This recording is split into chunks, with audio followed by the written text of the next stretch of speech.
processo pandêmico e entrando no que a gente vai chamar de pós-pandemia. A preocupação com que temos de que forma a gente se encontra, então ainda são os encontros agora híbridos, encontros virtuais, encontros presenciais. O CEPAT se desafia e faz isso lá em Curitiba, encontra as pessoas de forma presencial, seguindo um protocolo de cuidado, né? O SARES também encontra essas pessoas em Manaus, seguindo o protocolo de cuidado, trabalhando essa perspectiva de que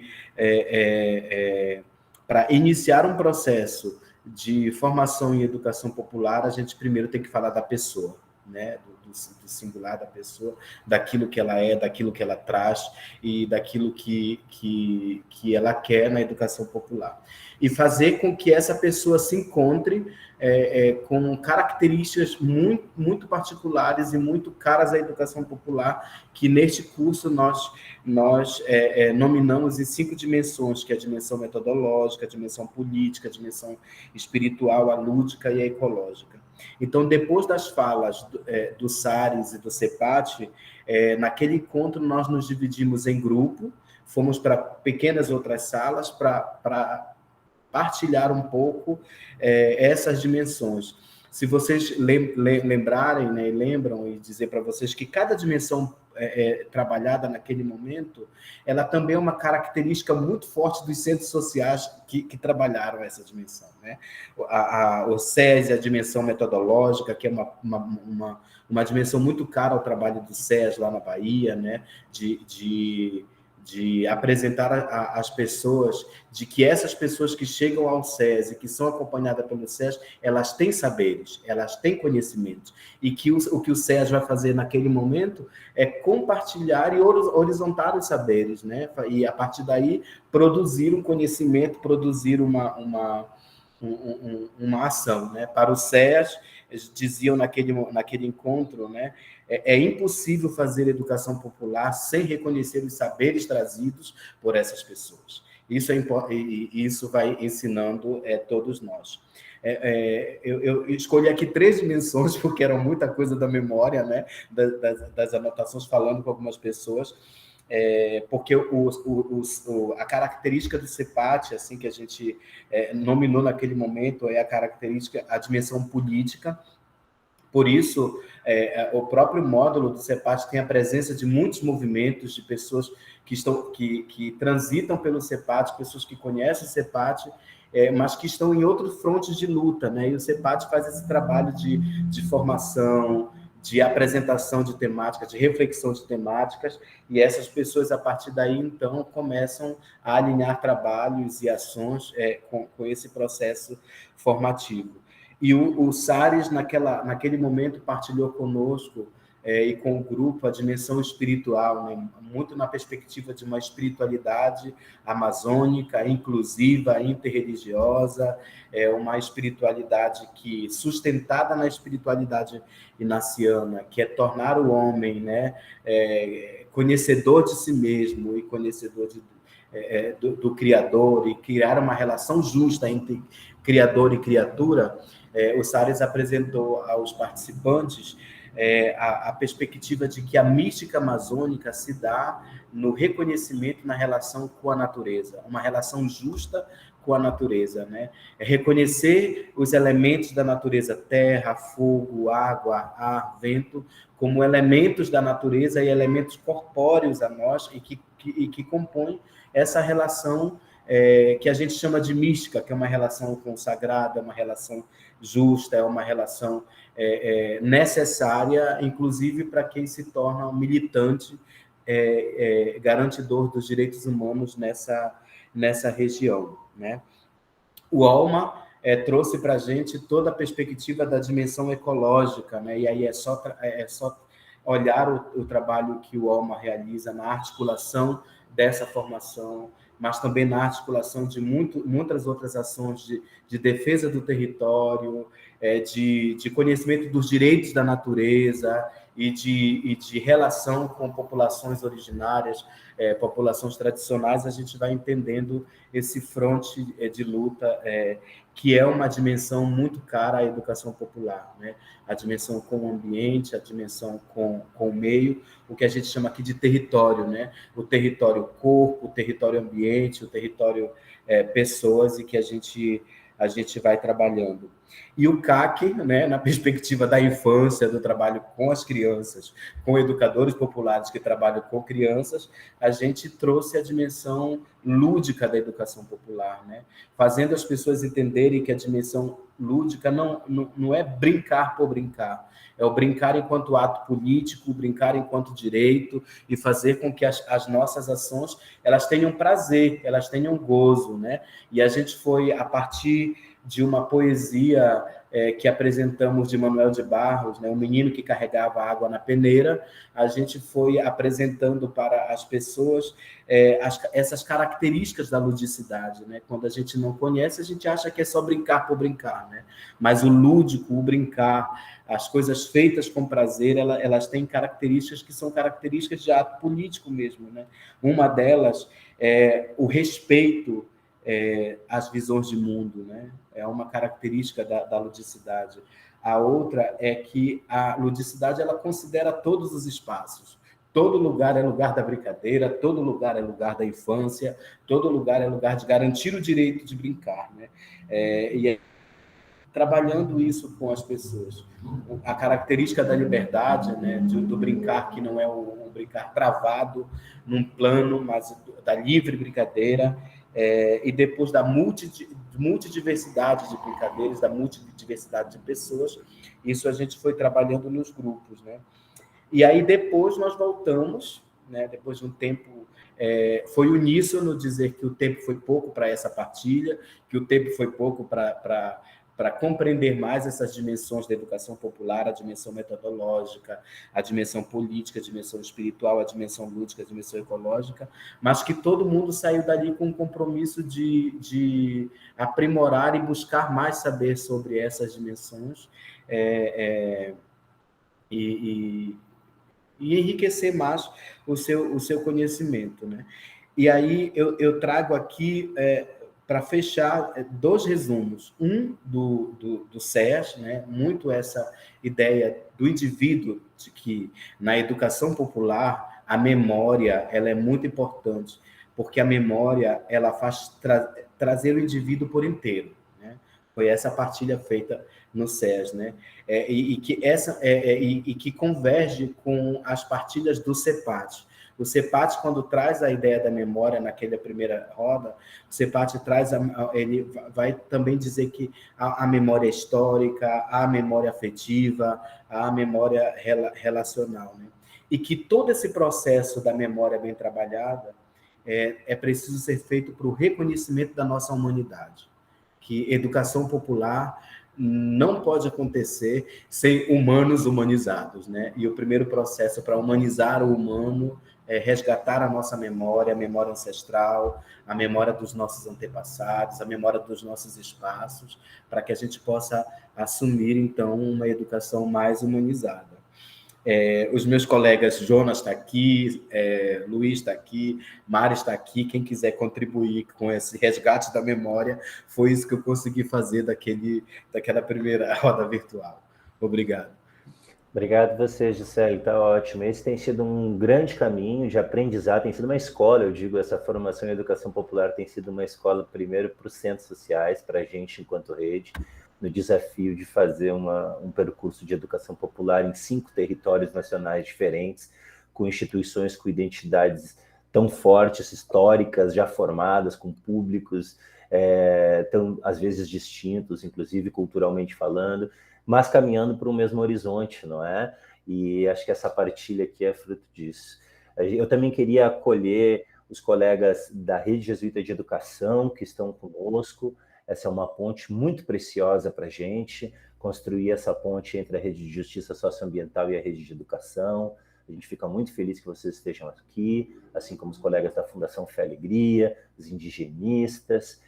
Todo mundo está por aí, está um grupo muito bonito, estamos aí já em 45 pessoas, E dá para mandar o link aí para quem não está ainda, para vir chegando.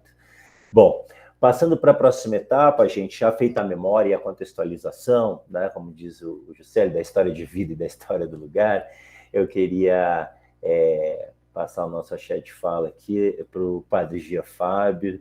Ele é secretário para a Justiça Socioambiental da província, está na Bahia falando com a gente, e o Padre Gia vai contar um pouquinho para a gente nos próximos 10, 15 minutos sobre como é que a gente pode compreender a espiritualidade inaciana dentro desse contexto de justiça. Depois a gente vai passar para Iracema, que vai falar conosco um pouquinho sobre a pedagogia freiriana, e depois para Moema, para ecologia integral, para a gente escutar um pouquinho sobre ecologia integral. Entre uma fala e outra, os colegas do SARES, aí a Mércia e a Meris, vão estar botando uma musiquinha, cantando um violão, assim, rapidamente, para fazer uma transição.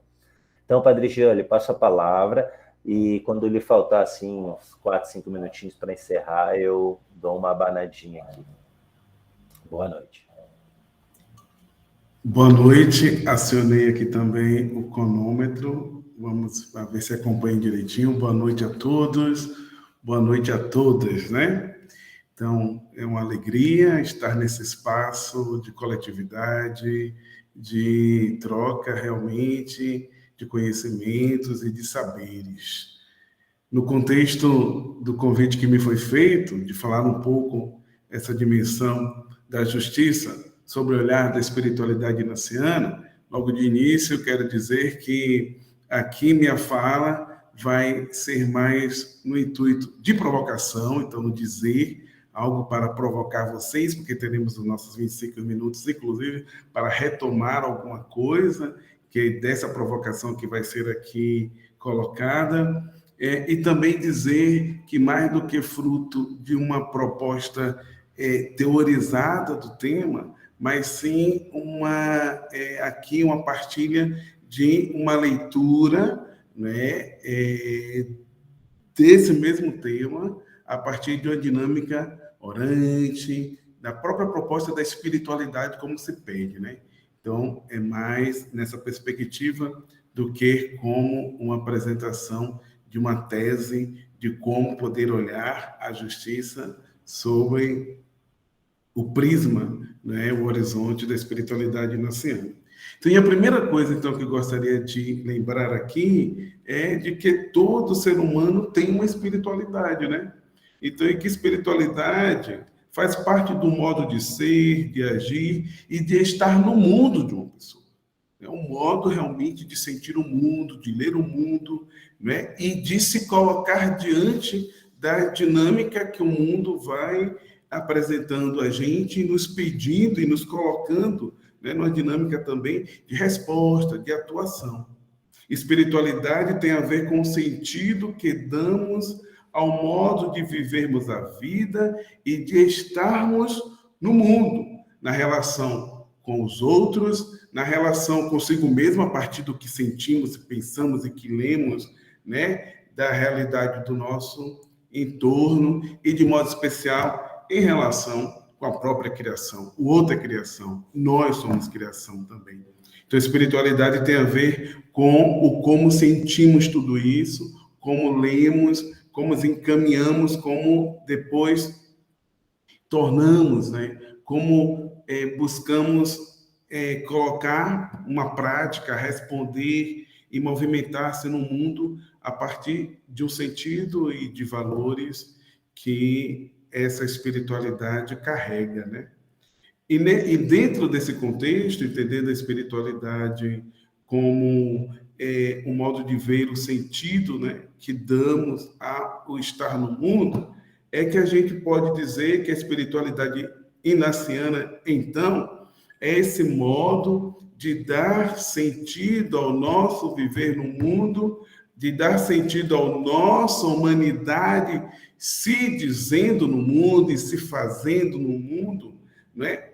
A partir do entendimento, primeiro, de que somos criaturas. A espiritualidade inaciana nos convida, nos leva a fazer essa experiência de saber qual é o nosso lugar nesse mundo.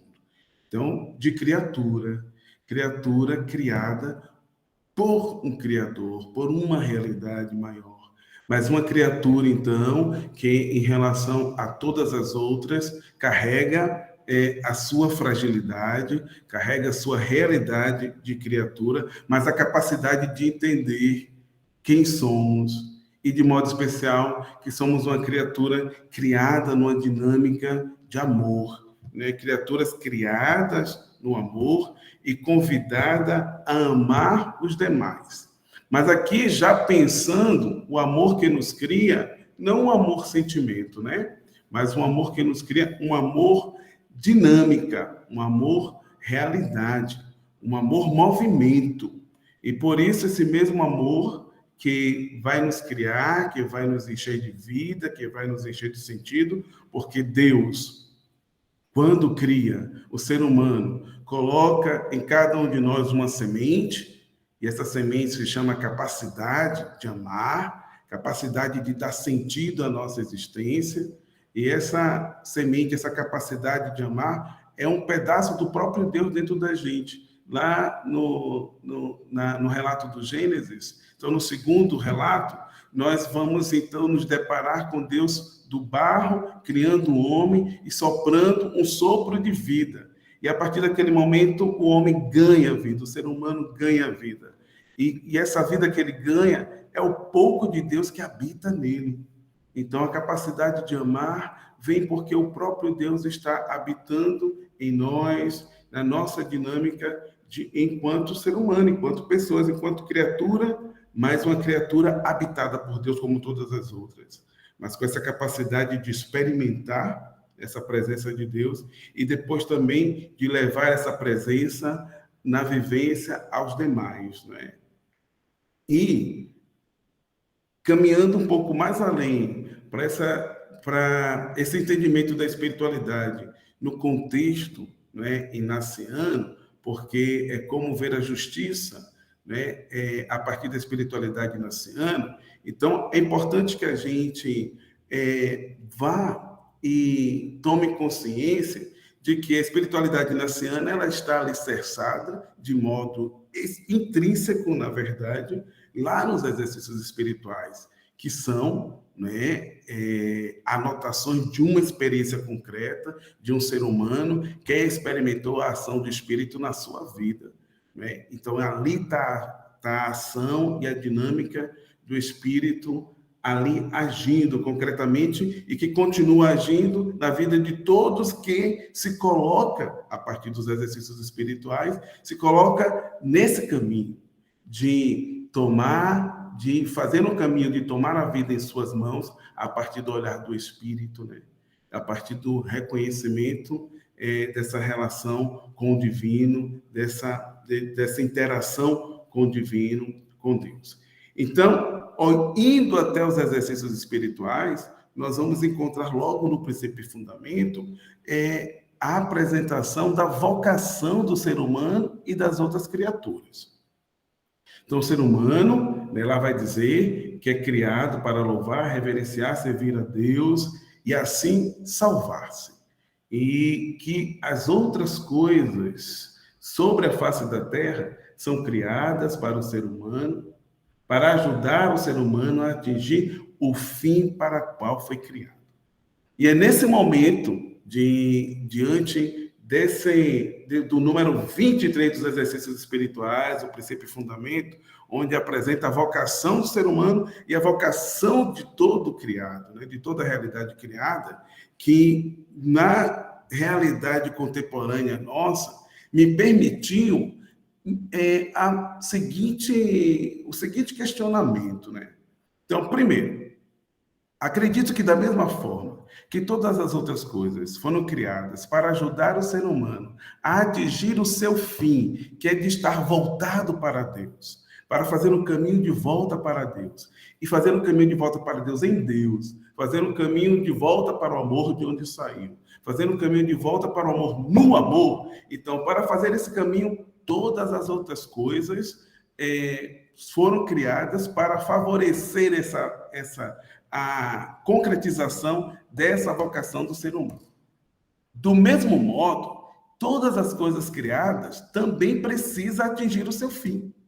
E nesse atingir o seu fim, elas também são convidadas na interação na criação. A própria criação ajuda todo criado a também alcançar o seu fim.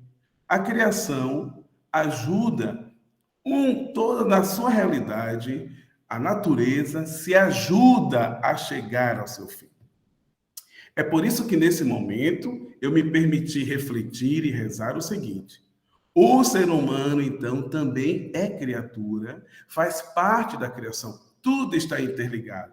Então é importante que o ser humano entenda que, da mesma forma que todas as coisas foram criadas para ele alcançar o fim da sua vocação de ser humano, filho de Deus, criatura criada no amor nesse mundo, ele, enquanto parte da criação, precisa ajudar a natureza, precisa ajudar a criação também a alcançar o seu fim.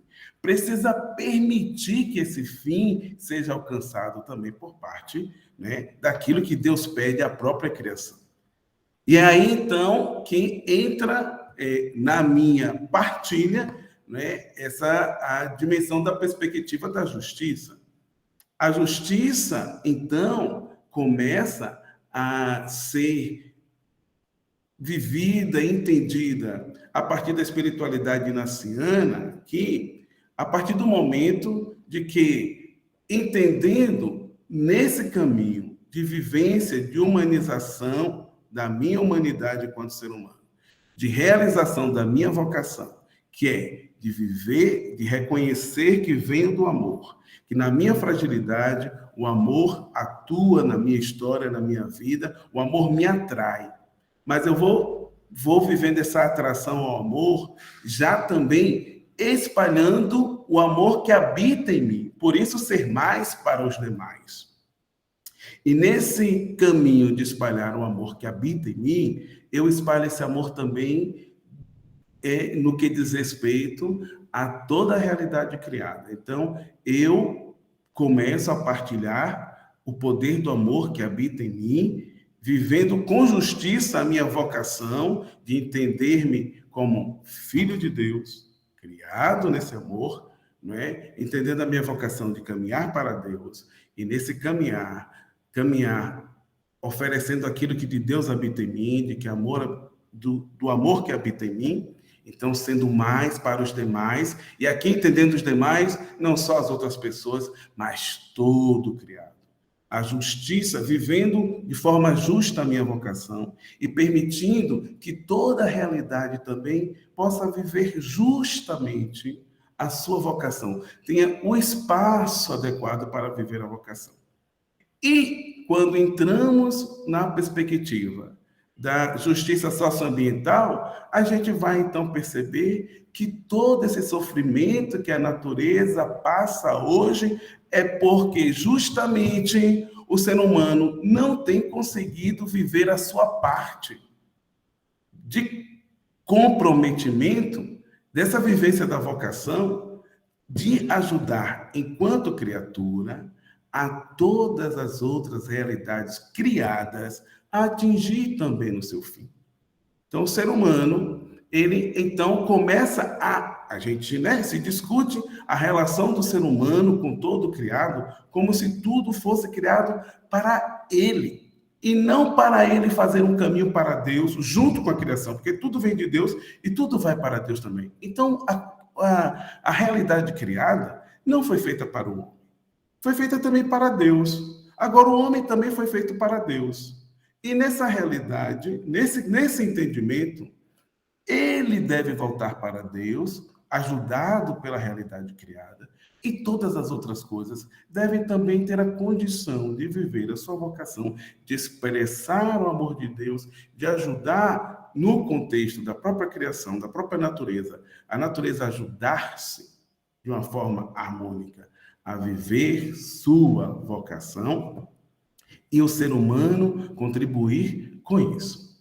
Então, é nesse momento que, saindo, deixando de pensar-se como o centro da missão, o centro, não confundir, o próprio ser humano não confundir-se com o centro da missão da criação.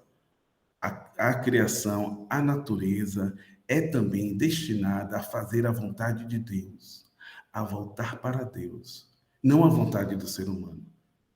No entendimento de Santo Inácio, então, o ser humano é criado para voltar-se para Deus e as coisas para ajudar nesse caminho, também voltada para Deus. E o ser humano, então, começa a adotar essa atitude de ter a natureza como posse. Então, ele adota essa postura e esse olhar antropocêntrico em relação a todo o criado, considerando os outros seres como coisas a serviços da sua humanidade, e não como realidade a serviço do seu caminho para Deus, para que ele também caminhe junto com toda essa realidade, caminhem todos juntos para Deus, que sirvam todos juntos para Deus. Então, enquanto criatura, no momento em que se entende, né, como parte dessa mesma criação, e de que tudo está interligado, como insiste Francisco, é que o ser humano, então, vai entender esse convite a viver de modo que a justiça também começa a passar pelo respeito com a própria missão da natureza, com a própria missão da realidade do criado, e olhar com justiça, né, sem essa confusão de acreditar que as coisas foram criadas para ele e para servi-lo. Não. As coisas foram criadas para Deus e a serviço para ajudá-lo também a fazer um caminho para Deus. E nesse contexto, para ir finalizando, um convite que tem sido feito à Companhia de Jesus, de modo especial desde a 35ª, né, o tema tem sido colocado de modo mais explícito, mas também para todos nós cristãos, né, temos debatido muito acerca disso. Que entendendo, né, que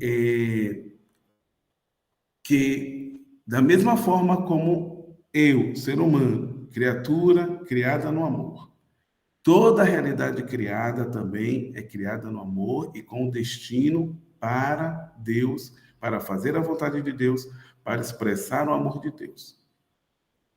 Reconhecendo que, enquanto humanidade, temos falhado com a nossa missão de entender que também somos convidados a ajudar a essa mesma realidade da criação, a atingir a sua vocação, a fazer um caminho, né, para Deus, e sem sofrer como tem sofrido com a poluição, com o desmatamento. Então, no momento em que nos encontramos com uma postura de desrespeito, de não colaboração com a natureza, com o criado, o caminho de justiça começa na busca da reconciliação. Então, reconciliar com essa nossa vocação, com esse entendimento vocacional humano, de enquanto criatura criada por Deus, como todas as outras realidades criadas. Então, esse afastamento dessa colaboração, para que a natureza possa também fazer o seu caminho, sem ter sua vocação roubada, sem ter sido transformada em objeto, em posse para o ser humano, e não instrumento do desenvolvimento da vocação do ser humano.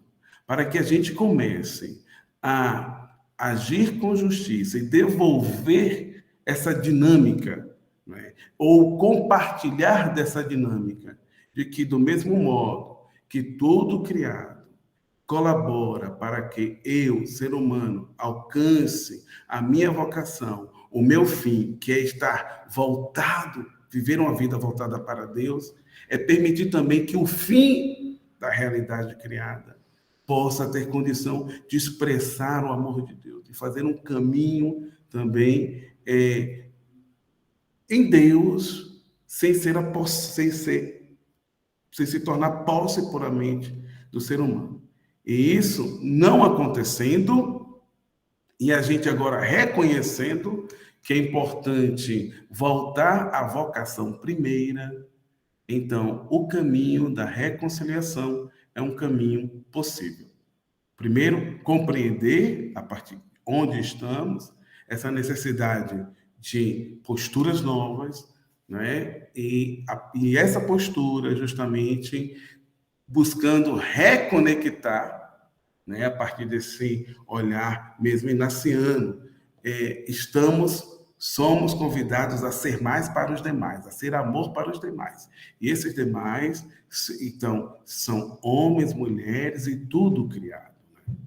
Então, a justiça para a vida humana, a justiça para o meio ambiente, a justiça para a casa comum, é também de estar lutando, participar do cuidado e favorecer que a natureza possa fazer o seu caminho, possa ser respeitada. E, nesse momento, o caminho para isso é a atitude de reconciliação. A reconciliação com Deus, voltando a entender o seu projeto e a sua ação na nossa vida, a reconciliação com os outros, né? Então, também entender que devemos favorecer os outros a viver uma vida com sentido, com qualidade e humana, e reconciliação com vocacional, com a vocação fundamental da criação e do ser humano no contexto da criação, respeitando e cuidando da casa comum. É uma provocação. E a gente vai continuar depois debatendo, esclarecendo, purificando o que tem que ser purificado, a partir da presença de gente grande que está por aqui também, que eu estou vendo nas telinhas. Obrigado.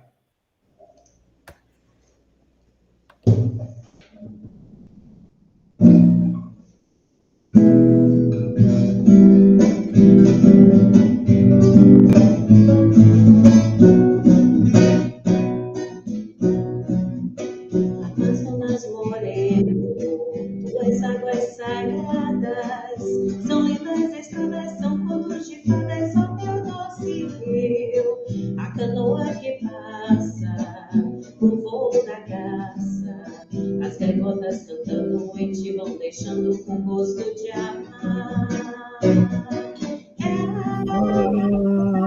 Sonhando e correndo, o seu triste penar. Peixe, poema de bolhas que ressoa nas folhas da linda floresta do meu rio-mar. É o caboclo sonhando que entoa remando o seu triste penar. Peixe, caudal tão bonito, que eu desejo infinito de plantar meu grito nas ondas do mar.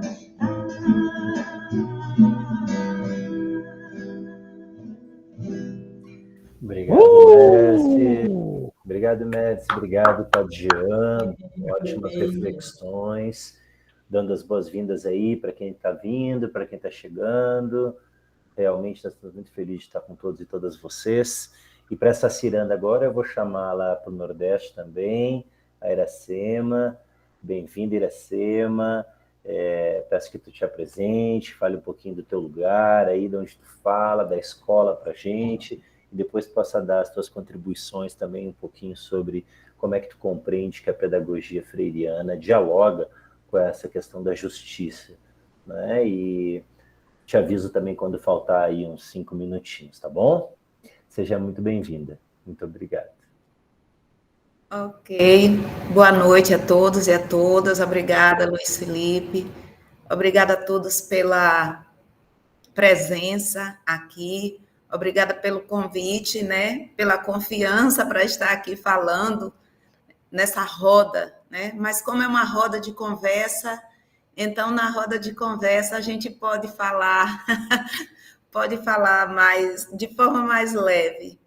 Eu sou Iracema Lima dos Santos, eu moro em Capim Grosso, a Escola Família Agrícola de Jaboticaba, pertenço ao Núcleo Apostólico da Bahia, né, um núcleo que tem procurado criar uma sinergia. Nós temos aqui a Bi, que é lá da Escola João Paulo II de Feira de Santana. Nós temos o Maico, eu acho que tem mais alguém também do SES.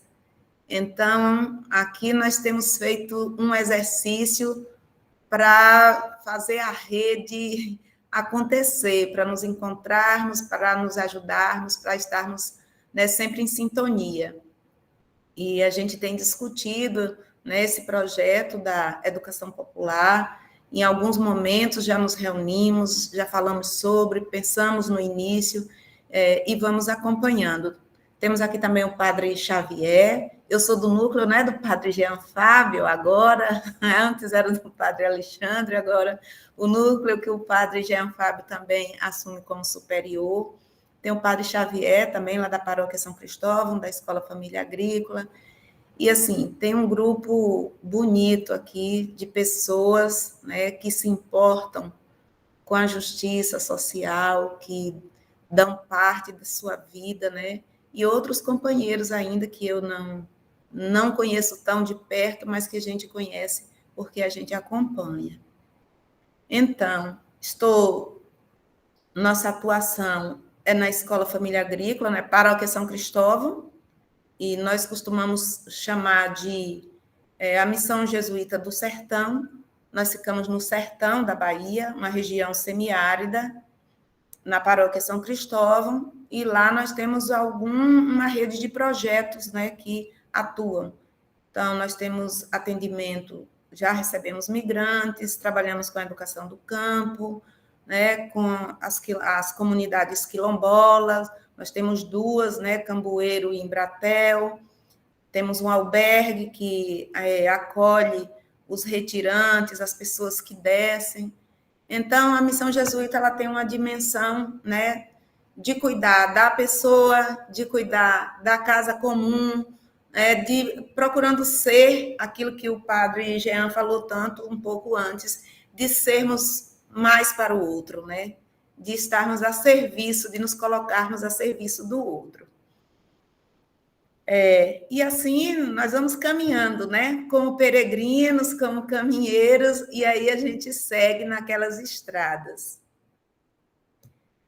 Para tratar do tema que nós fomos convidadas, solicitadas, queria começar pensando um pouco na linha do ver, do analisar, e depois, assim, de encaminhar um pouco. E eu fiquei pensando como conduzir aqui, como trazer presente o tema. E eu senti muito forte esse desejo de partir desse princípio do ver, do analisar, e depois de trazer algumas contribuições e também alguns desafios. Então, quando a gente fala de promoção da justiça socioambiental e o que nós temos no nosso marco de orientação, nós entendemos que a justiça socioambiental ela vai englobar todas as ações e ela tem como objetivo ajudar ou colaborar na superação das injustiças presentes em nossa herança histórica e reproduzida pelo modelo atual de desenvolvimento que nós sabemos, neoliberal, capitalista. E aí a gente vai pensar, e a gente vai olhar ao nosso redor, que nós temos uma realidade muito dura, produzida por esse sistema. Pensando na nossa realidade e nas realidades em que os nossos centros estão, porque nós temos o SEAS, nós temos os migrantes, nós temos a Fundação Fé e Alegria com 37 espaços, nós temos várias obras que estão dentro de uma realidade. E como é que se apresenta essa realidade? Então, ela é uma realidade de desemprego, né? Nós temos, para nós, a ausência de escolas no e do campo, né? Para nós temos grandes estiagens, nós temos ausência, né, de políticas públicas também para esse atendimento, para atender esse povo do semiárido. Nós temos ausência de investimento em tecnologias sociais. Então, nós temos uma realidade que ela para falar da justiça, né, e para falar de justiça socioambiental, nós nos deparamos diante dessa realidade. O contexto da educação, isso aí de uma forma maior, ampla, e a educação ela não está dissociada, ela não está descolada da realidade, ela reflete essa realidade, e aí para isso basta a gente ver agora um mundo de violência, um mundo que isso chega para as escolas. Não é a violência nas escolas, é a violência às escolas, porque a escola é o lugar da prática pedagógica, é o lugar da amorosidade, como Paulo vai falar, né, da humanização, do afeto. E aí o que a gente vê, então, mais para a nossa realidade, nós vamos ver que essas problemáticas elas estão presentes no campo, na cidade. E para nós do semiárido, de forma mais específica, né, falando, nós temos uma educação no Brasil e também na Bahia, especialmente para os filhos dos agricultores. O que a gente vê muito é fechamento de escola, nós temos dificuldade ou não acesso à terra, migração, êxodo rural para os grandes centros, precarização da vida, do trabalho, uma juventude que sai e que deixa o campo, para ir para os grandes centros, muitas vezes atraídos por... E aí a gente vai pensar que a educação popular, como é que a educação popular vai dialogar com isso? A educação, quando, no seu grande contexto, ela é, na sua maioria, descontextualizada, porque ela desenraiza as pessoas, ela não fala de suas vidas, ela não fala dos seus problemas, ela não problematiza a realidade, ela nos leva, dentro da lógica dominante, ela tenta nos levar a ser menos, né? E Paulo Freire fala, inclusive, isso no seu texto da Pedagogia do Oprimido, né? Mas, por quê? Porque não nos reconhecemos no conhecimento que construímos e nos espaços educativos, nem nos espaços educativos, nem nas nossas produções. Então, é uma educação que não problematiza a realidade. É uma educação que acontece muitas vezes, e ultimamente, que nós temos discutido bastante, essa questão do novo ensino médio, essa questão da BNCC, que vem para fazer um ensino mais aligerado, e que é para formar a classe trabalhadora de uma forma precarizada, para que ela seja uma mão de obra precarizada. Então, diante dessa realidade, então a gente vai pensar, a Iracema chegou só para trazer, não, eu cheguei para trazer aquilo que a gente considera como uma denúncia, porque esse é o quadro. A gente não pode falar de educação popular, e quando Paulo Freire ele vai para alfabetizar as pessoas, quando ele pensa um método, quando ele pensa as situações, ele pensa numa situação de dureza. Ele não acha, eu vou idealizar porque isso aqui é bonito e eu quero fazer.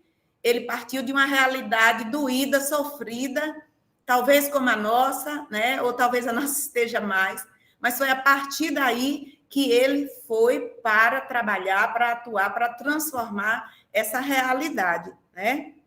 Então, a partir dessa visão que a gente tem, que é uma realidade que está posta, então a gente pensa como é que a educação popular ela entra e o que é que ela vai ser capaz, como é que essa educação popular ela vai ser capaz de transformar esses espaços, esses territórios, essas pessoas, mudar a vida dessas pessoas.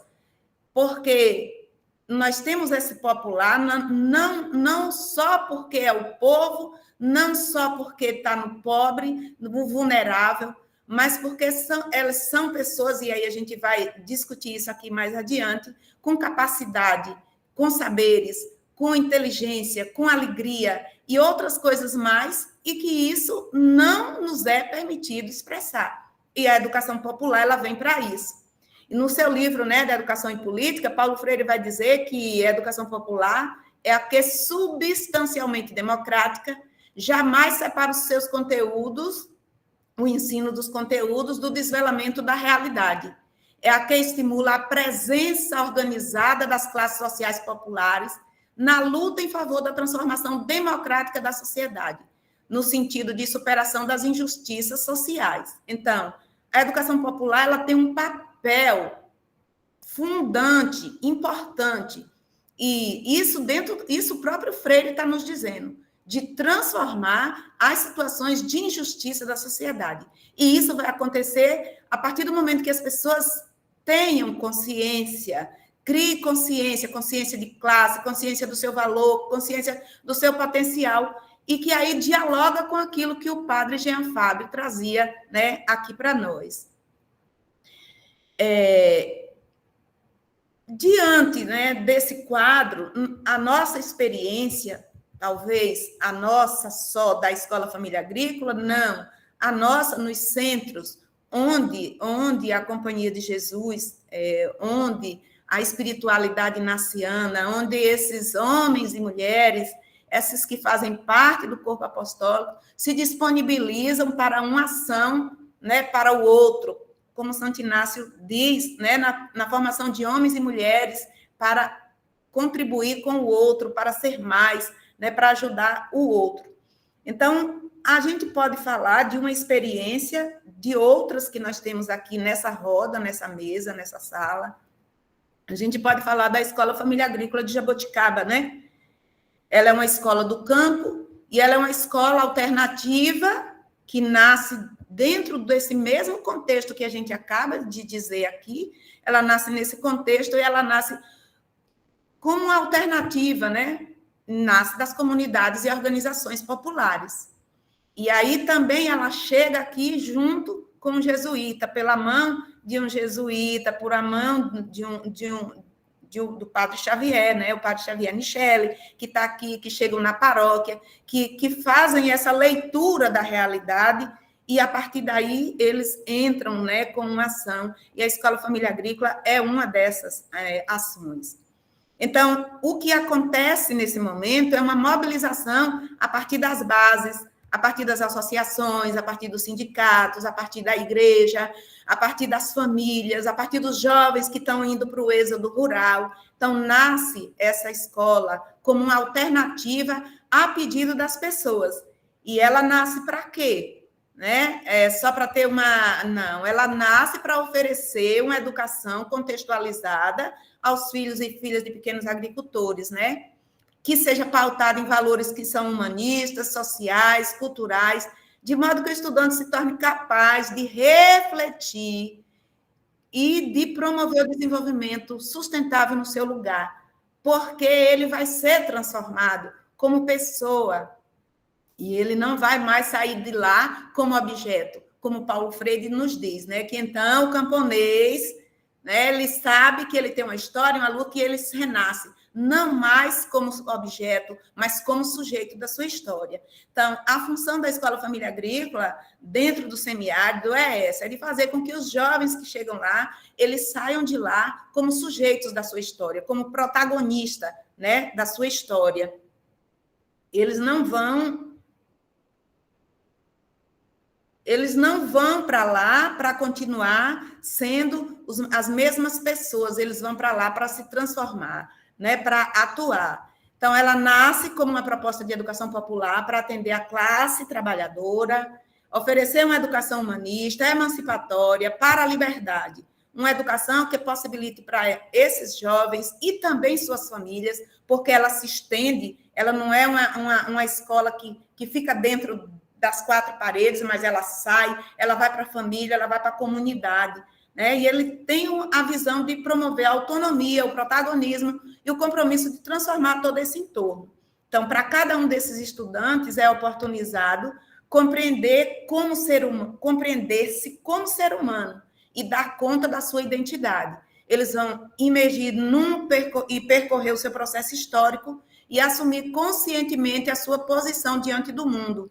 Eles vão ressignificar a cultura, os valores, as formas de organização, dando um outro sentido à vida pessoal, comunitária e as formas de vida no campo e também na cidade, né? E ajudando-os a ter um novo olhar sobre a terra, sobre a água, sobre as florestas, sobre os animais e toda a sua diversidade, né?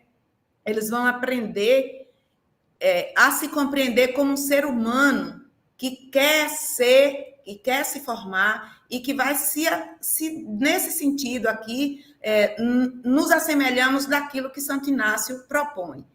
Então, é uma educação que vai trabalhar a emancipação do sujeito e ela vai considerar esses saberes. Inclusive, a educação, ela faz isso, né? E a nossa, especialmente, ela trabalha a partir do saber desse agricultor, ela leva esse saber para a escola, ela reflete isso na escola, ela reflete o científico, ela prepara esse sujeito para viver no local, mas que ele tenha toda a condição de agir e atuar também no global, porque ele não estamos formando para serem agricultores e filhos de agricultores fechados em sua caixinha, mas para que eles sejam homens e mulheres preparados para enfrentar o mundo. Luiz Felipe já me marcou o tempo, mas eu tenho algumas coisas agora que eu penso que eu quero compartilhar, que é o nosso agir, né? A educação integral, ela requer uma abertura, né, para categorias que transcendem a linguagem das ciências exatas ou da biologia e nos põe em contato com a essência do ser humano. E aqui eu acho que a gente entra a escola nesse sentido. Afirma a identidade desses filhos e filhas de camponês, que eles são quilombolas, que eles são assentados, que eles são pretos, que eles têm uma identidade, que eles precisam se assumir como pessoas. E a gente ouve isso, eles dizerem, eu sou do campo, porque muitas vezes o que a educação leva é a se esconder e a não dizer que ele é do campo. Porque dizer que é do campo, dizer que é da roça, de certa forma, se diminuir. Mas nós ajudamos e preparamos dentro de uma ciranda que é construída com família, com comunidade, com instituições ao nosso redor, para que eles se identifiquem, que assumam a sua identidade. Aí eu vou seguir aqui, Luiz, você me dá só 2 minutinhos. Então, a proposta pedagógica, né, para uma educação popular é uma educação, precisa ser contextualizada, ela não pode desconsiderar o chão que ela pisa, ela tem que problematizar a sua realidade. Nós precisamos construir espaços educativos que sejam vistos como lugar de vida, do trabalho, da cultura, do saber, da organização, do canto, da música e da troca de experiências. Isso precisa ser possibilitado. Nós temos toda sexta-feira a noite cultural, em que lá eles expressam, através da arte, do canto, da dança, do teatro, aquilo que é sua cultura, o que é tradicional, o que é da sua família. São promovidos mutirões, cantos, assembleias de pais, e que aqui eles trazem o seu canto, o seu saber para dentro da nossa roda, para dentro da nossa escola. Repensar e organizar espaços que expressem vida, seja o lugar do encontro, do abraço, como Paulo Freire nos coloca a questão da amorosidade, né? Ele traz tão presente, ele nos traz que educar é um ato político, mas é também um ato de amor. Então, eu acho que esse é o diferencial da pedagogia freiriana, porque ele não fala só do ser político, do ser aguerrido, mas ele fala também da amorosidade e dessa educação que não é uma educação bancária, mas é uma educação que liberta, que considera os saberes. Não é para ir lá e depositar, é para trazer à tona aquilo que os estudantes, suas famílias têm. Então, seja o lugar do encontro, do abraço, mas também da construção do conhecimento, que considera o saber científico, mas que não abre mão dos saberes e dos sabores locais, em que seus princípios haja formação humana e profissional. Aí eu queria trazer outro texto de Freire, que está em Pedagogia da Autonomia.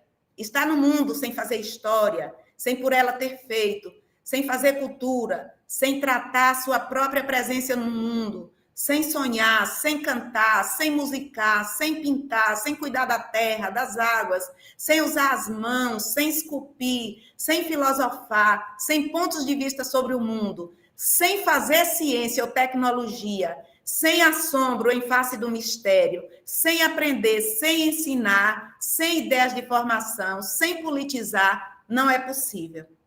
Eu acho que Freire aqui, isso aqui, daria um ano para a gente trabalhar em cima desse trechinho que ele traz em Pedagogia da Autonomia.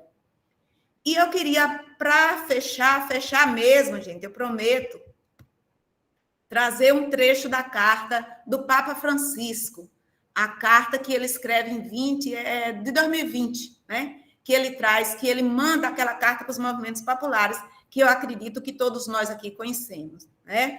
Então, o que é que ele diz? Que nossa civilização tão competitiva e tão individualista, com suas taxas frenéticas de produção e consumo, seus luxos excessivos, lucros desmedidos para poucos, precisa mudar, se repensar, se regenerar. E aí, ele dá o tom para nós. Ele vai dizer, vocês são construtores indispensáveis dessa mudança urgente. Além disso, vocês possuem uma voz autorizada para testemunhar que isso é possível. Vocês conhecem crises e privações que, com modéstia, dignidade, comprometimento, esforço e solidariedade, conseguem transformar em uma promessa de vida para suas famílias e comunidades. Mantenham vossa luta e cuide-se como irmãos. Nos mantém vivos e não nos desaponta. A esperança. Então, como Paulo Freire também nos traz o esperançar, na pedagogia da esperança, e traz tão presente, né, o esperançar, o Papa Francisco nos traz a esperança. Caminhemos, então, com esperança, que também, como diz Dom Pedro Casaldáliga, né, a esperança que só se justifica naqueles que caminham. Então, assim, que nós caminhemos com esperança.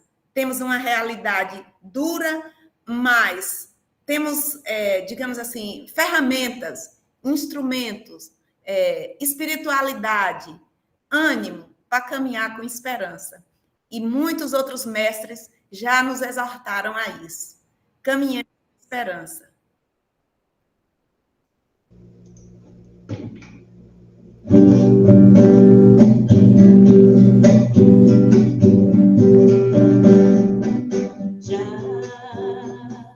Aprendi a voar dentro de você,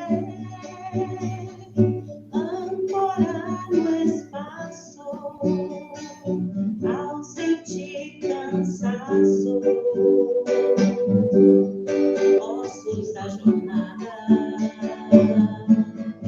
Eu amo você, terra minha mãe,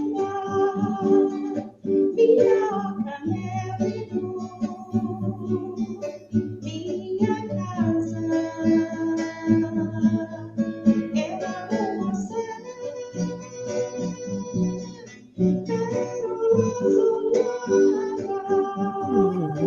o amor falar de Deus, demorar.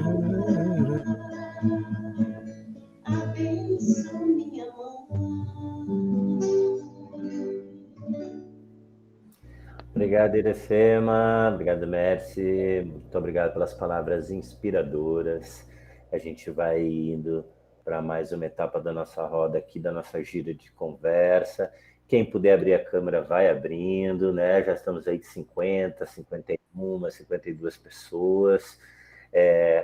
A gente vai otimizar o nosso tempo depois para as rodas que todo mundo vai dialogar. Então, quem quiser já ir, por favor, colocando as suas perguntas no chat por escrito, ajuda bastante a gente a administrar o tempo. Então, vai surgindo perguntas, reflexões, vai colocando aí. O nosso amigo Igor, lá de Curitiba, é o mestre do chat, está aí sempre para nos ajudar nessa tarefa. Muito bem.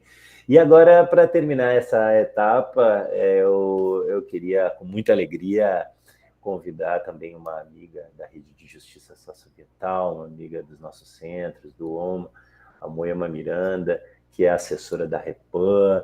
A Moema Miranda, bom, a Moema, ela é tantas coisas, não vou nem me atrever aqui a apresentá-la. Vou deixar que ela se apresente, ela fale também de onde é que ela está falando, o que ela está fazendo e qual é a perspectiva que ela traz para a gente, para pensar esse eixo da justiça dentro da perspectiva da ecologia integral. Moema, com muita alegria, te acolho aqui. Nossa, seja muito bem-vinda. Obrigada, Luiz, paz e bem. É uma alegria imensa estar entre jesuítas como franciscana, que somos irmãos nessa caminhada longa, né? Já há muitos séculos, franciscanos e jesuítas, e para a gente é sempre uma alegria. De fato, eu acho que o Papa Francisco finalizou esse longo percurso de espiritualidades irmãs que se complementam, que se pensam juntas no seu próprio pontificado. Então, eu agradeço com muita, muita alegria mesmo a possibilidade de estar com vocês e parabenizo. E realmente, quase depois do Padre Jean e da Iracema, coisa que eu digo, gente, acho que eu nem precisava falar, porque foi realmente tão inspirador escutar vocês que tenho pouca coisa para acrescentar. Então, vou ocupar menos tempo para a gente poder ter mais tempo de reflexão. Queria, talvez, só 3 coisinhas, né? A partir dessa constatação que a Iracema também traz, da brutalidade dos tempos que a gente está vivendo. Eu acho que a consciência da radicalidade do momento que nós estamos vivendo é muito importante. E, gente, olha, brutalidades, dramas, violência, desde que o mundo é mundo, desde antes de Jesus. Jesus já é resultado, né, desse processo, mas nunca como agora. Nós estamos vivendo realmente um momento de exacerbação, um momento de aprofundamento, um momento de radicalização, um momento de beira de abismo, realmente. Eu, hoje à tarde, participei de uma reunião em que nós estávamos ouvindo um trabalho de pesquisa que está sendo feito com os garimpeiros, que estão trabalhando na região do Alto Tapajós, na invasão da terra dos Mundurucus. É realmente um nível de brutalidade, um nível de desumanização, um nível de violência e de violência interligada, que chega uma hora que você não sabe mais por onde começar. É quase estar afogado, né, nessa sensação de ausência de caminho. Então, eu acho que essa consciência ela leva ou a um entorpecimento, né, uma vontade de você se entorpecer e fingir que não é, e esse entorpecimento pode vir, evidentemente, como a gente sabe, pelo uso exacerbado de substâncias que alteram a consciência para a gente sair dessa realidade, ou a gente utilizar qualquer coisa, inclusive a espiritualidade, para a gente se afastar do real, né? É tão difícil que vamos ficar fazendo mais um terço, mais um terço, mais um terço. Então, a consciência de que nós estamos na beira, ela é muito importante também, porque do ponto de vista do planeta, do ponto de vista da Terra, do ponto de vista desse lugar que a gente pensou que era só meio, né? O Padre Jean foi muito feliz, eu acho, na reflexão dele. A gente, durante muito tempo, durante muitos séculos, durante toda a modernidade, concebeu todo o nosso entorno como um simples adendo ao ser humano, né? Na verdade, é como se o ser humano fosse um reino no meio de outro reino e todo o resto fosse só o palco onde a gente desempenhava a verdadeira história, a história humana, que era a história da salvação. E o Padre Jean foi muito, muito incisivo em dizer isso. Não, a natureza também tem seu próprio destino, que está dado na dignidade de criada, como nós somos criados. Mas a realidade que nós estamos vivendo hoje é uma realidade em que o domínio do capital ordena os corações e as mentes, né? Essa lógica de que a acumulação é ilimitada e de que, de fato, o dinheiro se sobrepõe a todas as outras necessidades e a todos os outros bens. Mas a questão que eu queria trazer, isso a gente já está cansado de saber, já está ad nauseam, no sentido que dá quase vontade da gente vomitar de angústia quando a gente começa a escutar essa realidade, é pensar assim: apesar de tudo isso, o Brasil é um país cristão. O mundo hoje tem muitas outras espiritualidades, mas os cristãos somos muitos. Então, quais são os elementos que talvez na própria cristandade, no próprio cristianismo, nos levaram e nos permitiram chegar nesse nível em que o antropocentrismo, o equívoco de pensarmos que a centralidade do humano no projeto de Deus era a permissividade para a destruição, nos trouxe a esse ponto. Então, acho que tem um elemento super importante de conversão da conversão. O Frei Suzin fala que nós temos que nos converter da conversão, porque durante muitos séculos, a saída da natureza foi quase considerada o destino da humanidade. É quase como se a gente tivesse que se desnaturalizar. E como se o espírito fosse uma coisa desencarnada, como se o espírito fosse aquilo que não é vinculado ao mundo, né? A ideia de que os seres humanos devemos nos desconectar, quase nos desacoplar da Terra, ela foi uma ideia muito forte, uma ideia que orientou, inclusive, a nossa educação. E como franciscanos e jesuítas, temos que fazer uma autocrítica em relação ao que foram os padrões educacionais das elites brasileiras que foram educadas em muitas das nossas escolas e que aprenderam em muitas das nossas escolas que o domínio sobre a natureza, o colocar a natureza a serviço era um ato de cristandade. Nós temos trabalhado na Rede Igrejas e Mineração com essa consciência de que na América Latina a igreja chegou junto com o primeiro navio que fez estrada e veio muitas vezes para negar a humanidade desses outros humanos que estavam aqui. Então, quando a Iracema nos traz toda a dimensão do Paulo Freire, dessa retomada, dessa conversão da conversão, ela traz para nós um elemento fundamental. E hoje nós estamos vivendo, então, uma situação em que aquilo que parecia atrasado é, na verdade, o que pode nos salvar do desastre completo. Quem são hoje? Quais são as áreas hoje em que a gente está mais próximo de uma vida de abundância e de equilíbrio com a natureza? São nas áreas protegidas por quilombolas, pelos indígenas, pelos camponeses. E essas são as áreas que estão a cada dia ameaçadas pela ganância do capital. Então, tem um processo que é um processo muito complexo, em que a gente tem visto, nós vimos isso, por exemplo, no Sínodo da Amazônia com toda a clareza, porque tem uma espécie de ferida narcísica dos donos do mundo. Quando os grandes homens brancos são os destruidores do planeta. E tem um processo que eu acho que é um processo que exige uma grande conversão espiritual desse ponto de vista, Padre Jean, é porque a própria soteriologia, a própria salvação, a ideia de salvação se recoloca. Salvação de quem, para quem e do quê? Se todo mundo é criado por amor, do que nós precisamos nos salvar? E se de fato, nós seguimos ao pé da letra, quase a história da salvação é a história da condenação, porque poucos serão os salvos. Não todos nós temos a possibilidade de viver em harmonia. E a salvação não é uma salvação que se dá depois, na vida pós-túmulo, quando acaba essa vida daqui.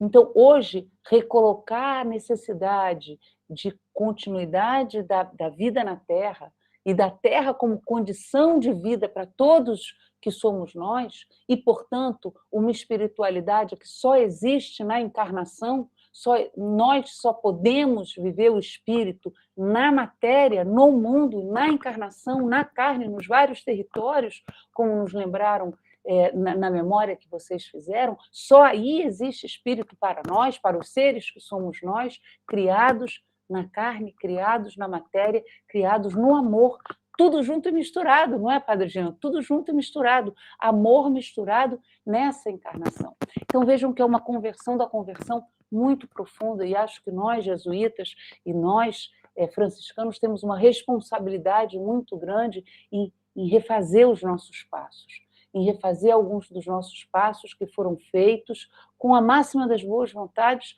mas que geraram um processo de desconhecimento, um processo de desconexão com aqueles povos que, desde sempre, estiveram nessa intimidade com a terra. Eu tenho pensado sobre uma coisa que talvez seja, talvez até heresia, o Padre Jean vai me perdoar no final se isso for heresia, mas eu tenho escutado há algum tempo, vocês certamente também, quando os povos indígenas falam de todo o respeito pela Mãe Terra. Nós, franciscanos, também falamos na oração principal de São Francisco, a terra que é mãe e irmã, não é?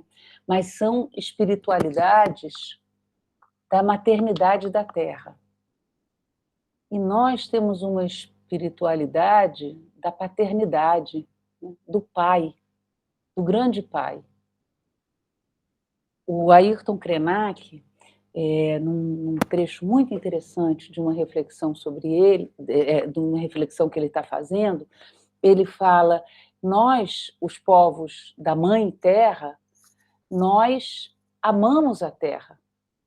Vocês, os povos do Pai, vocês acham que a terra tem que ser explorada com suor. Foi isso que vocês foram condenados a fazer, né? A explorar a terra com o suor do rosto, a arrancar da terra as condições para vocês viverem. Nós, na nossa mãe, nós não arrancamos as coisas, nós mamamos na terra, ele diz. Nós mamamos na terra. Então, tem uma relação com a maternidade da matéria que é diferente da espiritualidade de um pai que está fora, ali em cima e ali no alto, e a gente fica procurando onde está a presença desse pai. Então, recolocar e aprofundar as nossas dimensões espirituais, fazendo como o Padre Jean no começo, uma releitura muito mais contextualizada nessa realidade, não é, Iracema, aonde nós pisamos a partir do chão da terra, a partir desse caminhar na terra. Essa é a conversão da conversão que nos fez pensar no espírito como desencarnados, como num caminho de desconexão da terra. A conversão da conversão é reterritorializar, é voltar a se sentir em casa na terra, é voltar a se sentir em casa no chão da terra.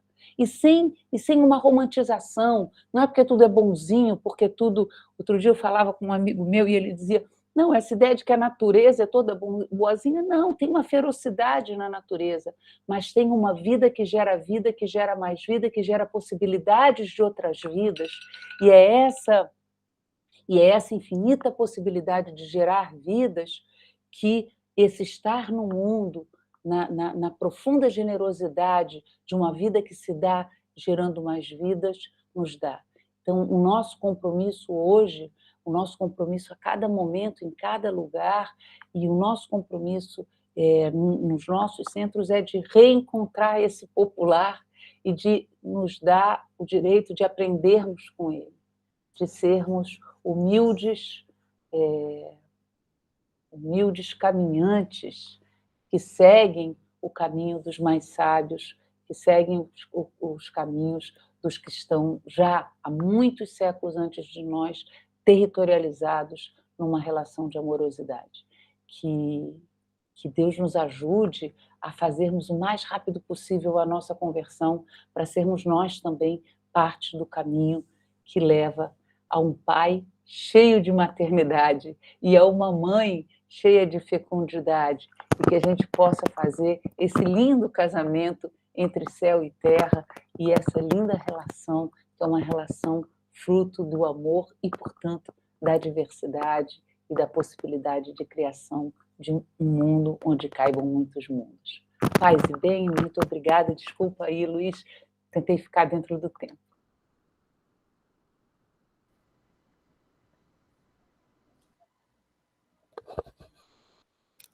Obrigado, Moema. Muito obrigado, muito inspirador.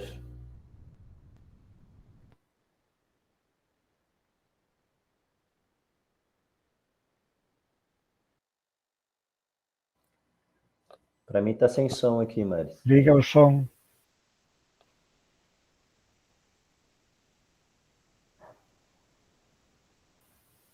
Acho que tem que abrir o teu próprio microfone. É.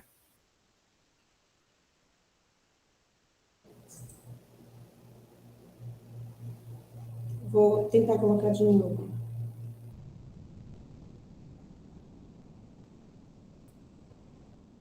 Deixa eu tentar colocar de novo aqui. Era o vídeo, né? Eu coloco ele depois, para dar continuidade. Assim. Tá bom. Depois tu coloca então. Isso, tentar colocar ele de Gente, novo. então, para a gente seguir aqui, agradecer demais as reflexões do Padre Jean, da Iracema, da Moema, com certeza foram inspiradoras. Muitas mensagens aqui nos WhatsApps da vida, nos chats, dizendo que roda é essa? Meu Deus, que conversa é essa? Estamos ainda aí com 48 pessoas, às 8h35, com muitas reflexões, tenho certeza. E algumas perguntas aqui que apareceram para a gente pelo chat, então, que o Igor gentilmente nos ajudou a sistematizar. Vou fazer essa rodada de perguntas, tá? São 3 que tem aqui, eu acredito, 4. Vou passar para os colegas comentarem depois, quem quiser que estava aí fazendo as exposições comentar o que achar pertinente, e depois a gente vai seguindo também para a parte final. Então, a primeira pergunta foi do Wilton, né? E ele perguntou que em um contexto tão competitivo, individualista, com forte influência, inclusive, dos meios de comunicação, das mídias, como a gente pode trabalhar uma educação para a libertação, sendo que somos incompreendidos nesses lugares? Né? Como aí ele tem uma pergunta que vai também no caminho da linguagem, né? Como construir uma linguagem que permeie esses lugares, porque parece que às vezes a educação popular e esse diálogo que a gente está tratando aqui fica restrito, né, ao nosso universo, a um universo.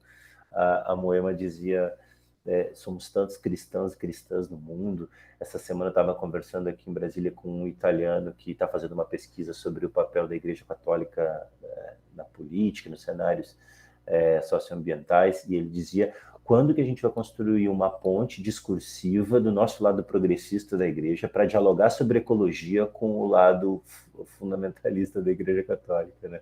Eu dizia, olha, eu não sei se é possível, mas a gente tem que tentar, né? A Moema citou aí os povos originários, também partilhar da memória e do momento que a gente está vivendo em Brasília, o ATL, né? A gente está com 6 mil indígenas aqui em Brasília fazendo a sua luta, e como nunca antes nos outros ATLs, eu acompanho ATLs há muito tempo, né, o Acampamento Terra Livre, a expressão é posta assim: a solução, mudanças climáticas, a solução somos nós. Eles estão dizendo isso, né? Mas então o Wilton fala um pouquinho sobre isso, sobre a linguagem, como é que a gente constrói uma linguagem para pautar essas coisas nas redes sociais, por exemplo, ou no mundo da educação, onde essa linguagem não é tão bem aceita. Depois, a Oricelma diz que o que fazer nesse mundo tecnológico que está desumanizando a realidade da cultura dos povos, né? Também um tema vinculado à questão da tecnologia, que inclusive tem uma boa dedicação desse tema na própria encíclica, né? Pelo Papa em algumas partes. O Jonas também disse: lembro-me sempre do Zé Geraldo, tudo isso acontecendo e eu aqui na praça jogando milho aos pombos. Penso que o nosso desafio é pensar numa educação popular em tempos de emergência.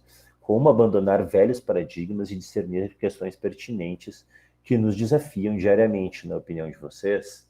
Como fazer esse discernimento até de um diálogo da educação popular com esses temas de emergência mais atuais, né?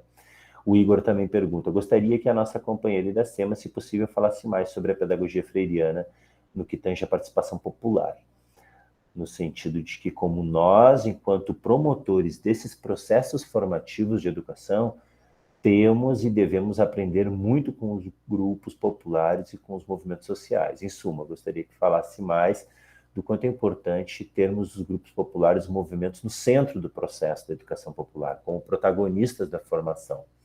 E a Angélica Matos, como pensar em uma conversão, quando o acúmulo de capital, as espiritualidades individualistas e a mercantilização da educação engolem as possibilidades de uma consciência humana de classe, né? Então, eu vou voltar a roda lá para o Padre Jean, para ele poder comentar. Se a gente conseguir otimizar nosso tempo, talvez a gente tenha mais uma rodada. Então, Padre Jean, depois Iracema e Moema, para comentarem aí, no máximo 5 minutos cada um, essas perguntas. Se tiver necessidade de repetir alguma coisa, eu repito. Então, minha palavra, Padre Jean.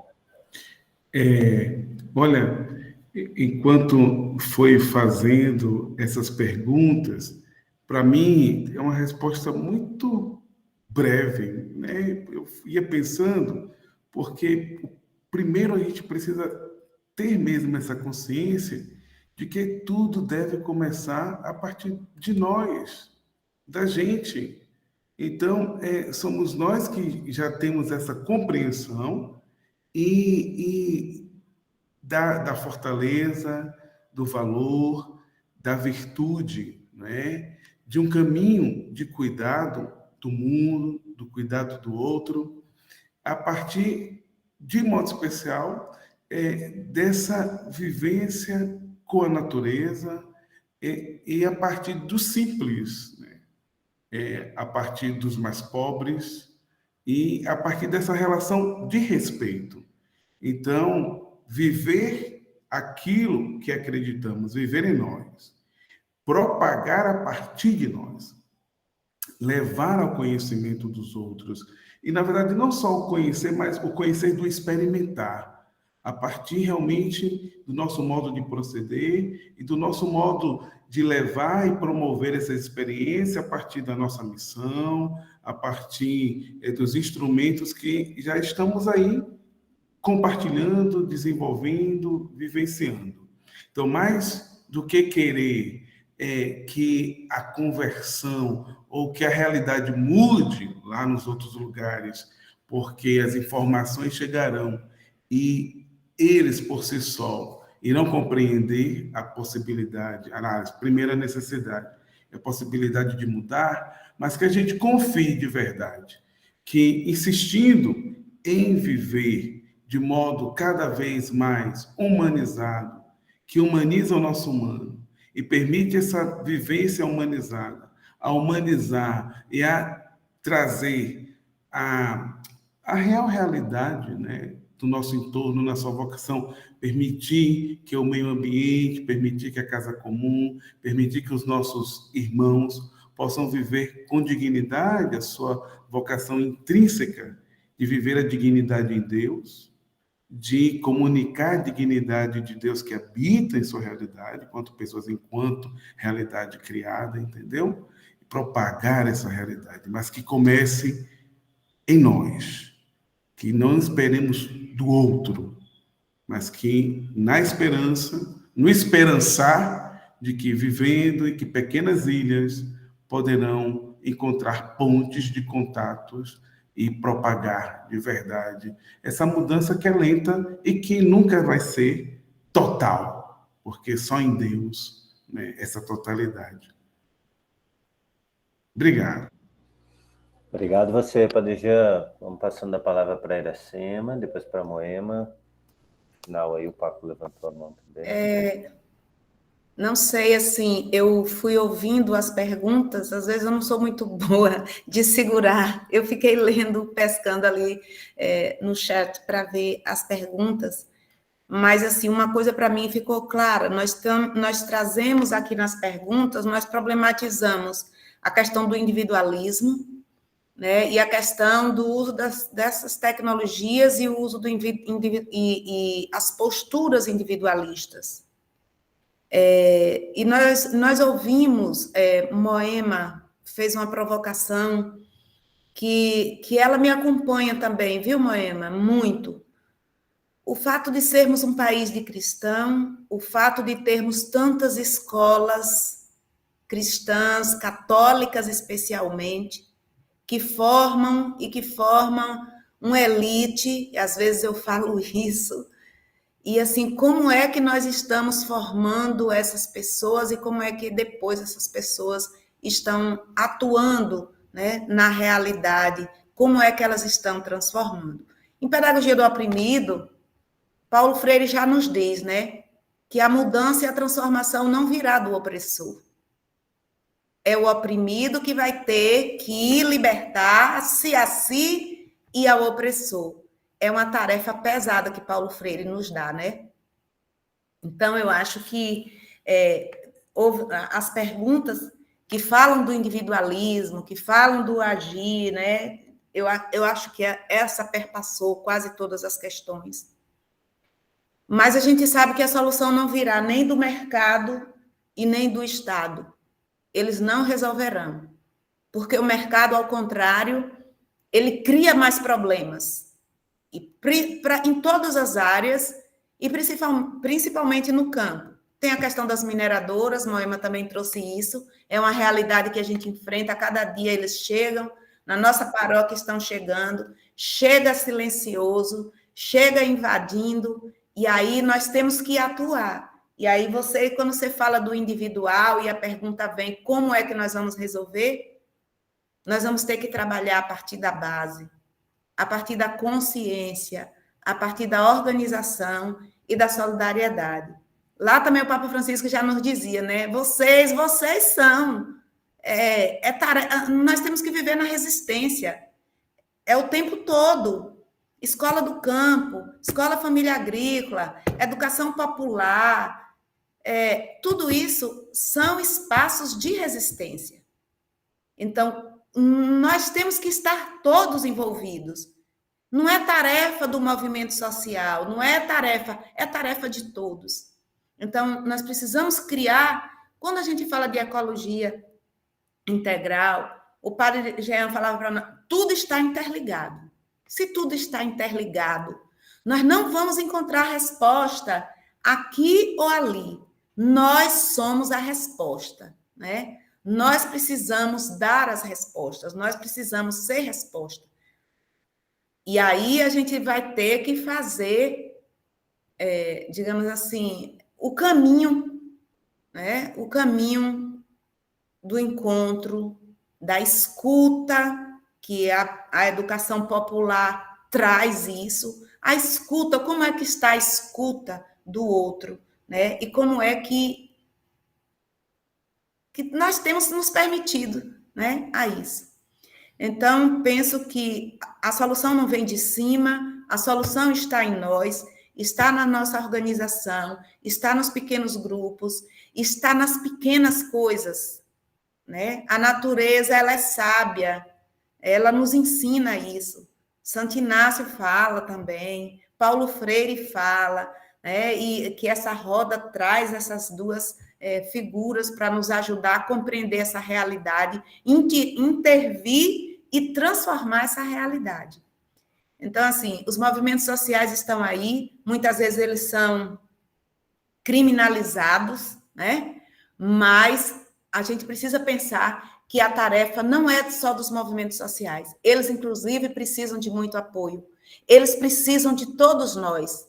E porque se a gente delegar uma tarefa, não são eles, não são os outros que vão, somos nós. Então, a gente tem que pensar e dizer o que fiz, o que faço, o que farei, né? Pelo Senhor. O que fiz, o que faço, o que farei pela essa transformação desse mundo que está aí. Eu penso que o caminho é esse. Gratidão, Iracema. Muito obrigado. Moema, comentários sobre as perguntas, outras coisas?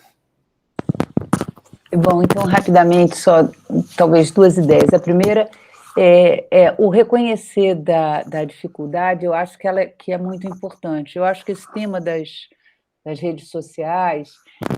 Eu participei durante muitos anos do Fórum Social Mundial, né, Luiz, também. A gente, no começo, achava que a internet, lembra? Nós que somos de outra geração, que viemos de outro milênio, né? A gente achava, não, a internet vai ser um espaço de liberdade, vai ser um espaço de compartilhar, vai ser um espaço de produção coletiva. Era uma ideia muito, né? Todo mundo é produtor de informação, então a gente vai ter... Gente, o mercado é realmente um moinho satânico, como dizia o Karl Polanyi, né? Ele se apropria de tudo, é uma coisa impressionante, impressionante. Então, hoje, de fato, as redes sociais, as tecnologias, elas estão dominadas por uma lógica de mercado. Então, reconhecer isso eu acho que é fundamental. Segunda coisa é a gente não ser inocente no uso dessas ferramentas. Então, o ter consciência disso é muito importante. Há pouco tempo atrás, eu recebi não me lembro agora quem me mandou essa reportagem, do quanto, para os jovens estarem conectados todo o tempo com as redes sociais, o quanto isso hoje é fator de problemas emocionais e de problemas, inclusive, psiquiátricos, por esse excesso, né, de vida virtual. A virtualidade é um dado da nossa vida, nós estamos aqui e temos que agradecer a isso, mas esse não é um instrumento neutro. Esse instrumento hoje está dominado por uma determinada lógica. A consciência disso faz com que a gente possa se relacionar com essa tecnologia desenvolvendo formas de superação dela, né? Eu acho que, de uma certa forma, na América Latina, todos os povos indígenas, para nós, hoje são inspiração, Luiz, justamente porque eles traíram o destino que era esperado deles. Quando eu tinha 15 anos, as pessoas diziam, olha, os povos indígenas vão sumir, eles vão ser totalmente incorporados à lógica do Estado Nacional. E eles disseram, não vou aceitar esse destino, vou me rebelar contra esse destino e vou me afirmar na diferença, no que eu sou. Mas eles fizeram isso utilizando as ferramentas e os instrumentos que tinham à disposição. Então, essa inteligência popular, essa inteligência dos pobres, essa inteligência dos povos, ela é muito inspiradora para nós. E acho que a Escola Família Agrícola é um grande exemplo disso, de resistência mesmo, de capacidade de pensar outramente, de pensar com outra mente, de pensar diferentemente do que é a imposição das formas de pensamento. Para isso, é a gente reconhecer isso daí tem uma construção, tem uma dominação, e a partir daí, onde é que a gente vai resistir? E aí, se o individualismo é hoje, e é mesmo, né, uma das chaves de domínio do mundo do capital, a solução é, e aí com todo respeito, e que eu entendo perfeitamente, a espiritualidade naciana, que comece por mim, mas que não acabe em mim, que comece por mim no encontro com o outro, né? Que comece por mim na criação de vínculos de comunidade, que comece por mim na criação de vínculos de corresponsabilidade, de espaços de partilha e de ação conjunta, como a Iracema tão bem falou. Então, ninguém solta a mão de ninguém, quer dizer, os movimentos sociais também precisam de nós, né? Ninguém solta a mão de ninguém, porque os tempos são tempos muito sombrios. Ninguém solta a mão de ninguém e a gente se abraça forte e confia que, fazendo isso, Deus nos inspira, Deus nos conduz e a Ele nos conduz. Paz e bem. Merci.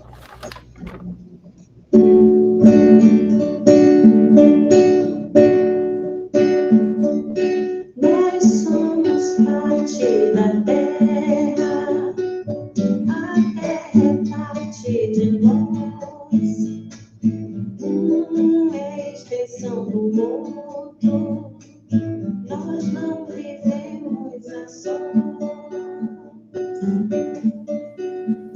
O que falta para entender? Está tão simples. Quando eu cuido do que é meu, estou cuidando de mim.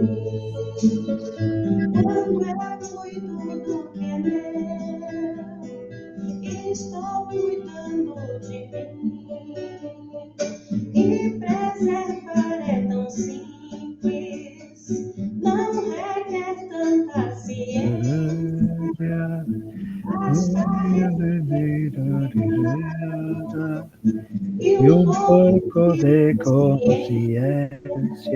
Aí tudo se resolve. Aí a vida floresce. Cada rio que eu deixo lindo, a natureza agradece. Cada rio que eu deixo lindo, a natureza agradece. Com muita sabedoria, diziam nossos avós. Se nós cuidarmos da terra, a terra cuida de nós.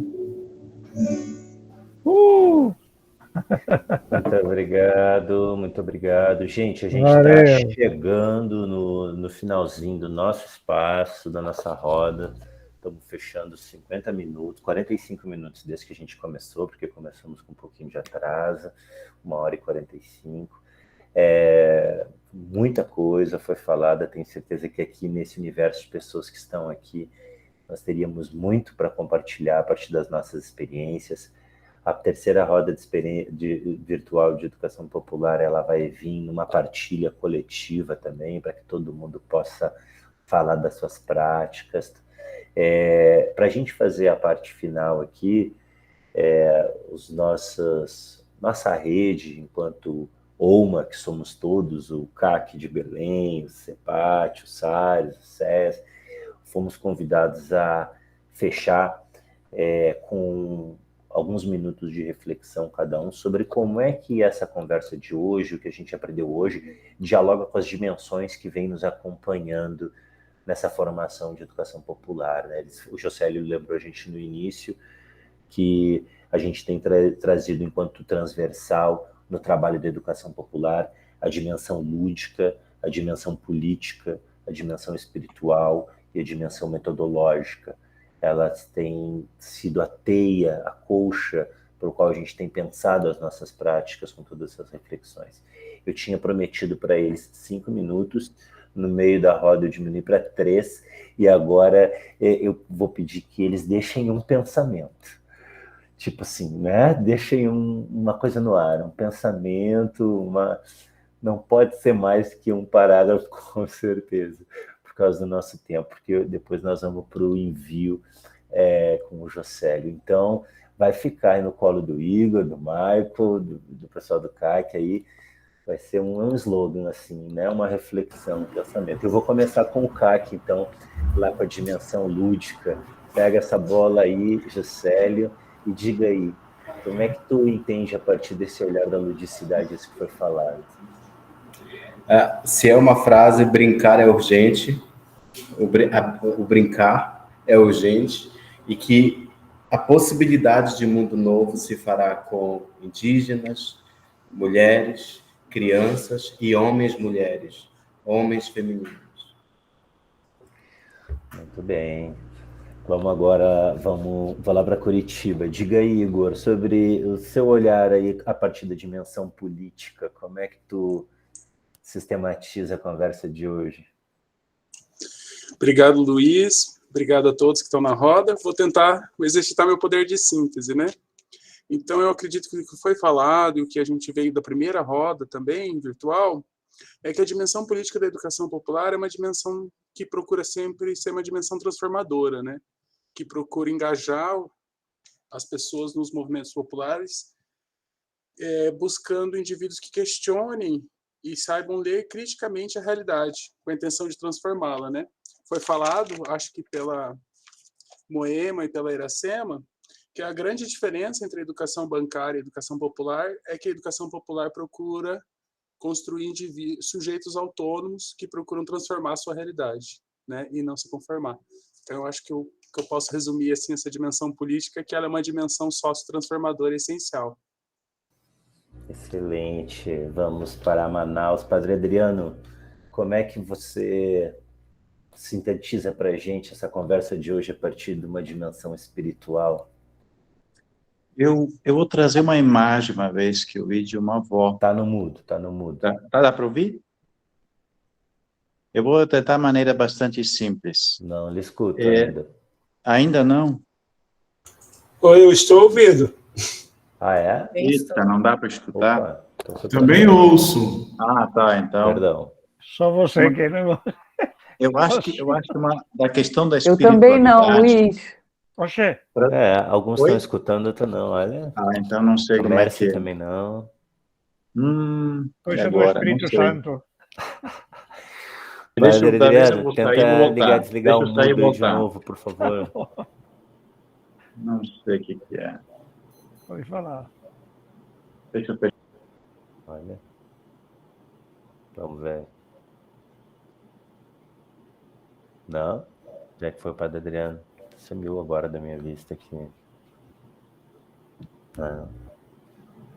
Bom, enquanto o Padre Adriano volta, eu vou para Salvador, então, chamar o colega Michael. Michael, como é que você sistematiza aí a partir do... Ó, o Padre Adriano voltou.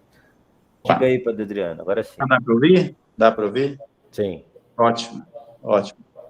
Eu acho que quando fala da espiritualidade, e tem a relação principalmente com a questão da ecologia integral, essas dinâmicas, né? Também da pedagogia, a gente precisa recuperar uma imagem que eu vi uma vez de uma avó, que ela estava cultivando flores, né? E aí uma criança, ela queria arrancar essas flores, e a avó disse, não arranca essa flor. Ela não é para você, é para você só olhar, é para você só contemplar essa flor, outros também vão querer vê-la, né? Então, acho que a espiritualidade precisa recuperar essa relação respeitosa como essa avó que olhou aquela flor, né? Que ela precisa existir, ela tem o direito de existir daquele jeito que está a flor ali. Então, talvez a espiritualidade, como nós ouvimos falar o Jean Fábio sobre a vocação da criação, né? Precisa recuperar esse respeito como essa avó que viu aquela flor e para a criança não arrancar, que os amiguinhos também querem ver aquela flor. E o fato dela estar aí e as pessoas contemplando essa beleza da flor, já vale a pena, né? A gente não precisa olhar a flor como simplesmente para nós mesmos, mas uma beleza que é compartilhada. Então, acho que essa imagem talvez sintetize também uma espiritualidade que possa recuperar esse respeito à questão ecológica, à natureza, né? E para todos nós. Muito obrigado. A gente vai colhendo as pistas assim para o pessoal depois nos módulos presenciais. É uma boa metáfora mesmo. Vamos para Salvador, então, Michael, coordenador do SES, lá de Salvador. Como é que você entende essa conversa aí nessa dimensão metodológica?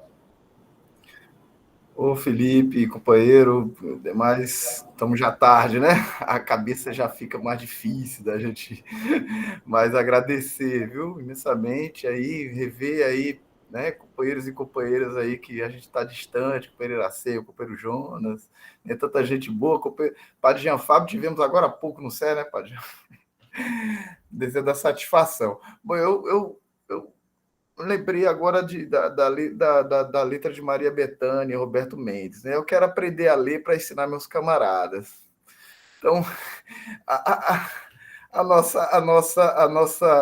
o nosso esforço é a gente, na verdade, não existe receita pronta, mas construir uma metodologia, uma prática de vida e de ação baseado nas relações cotidianas, nas relações concretas das comunidades, e nós, como educadores e educadoras, atuarmos nessa realidade concreta é o que tem nos ensinado a gente a atuar, né?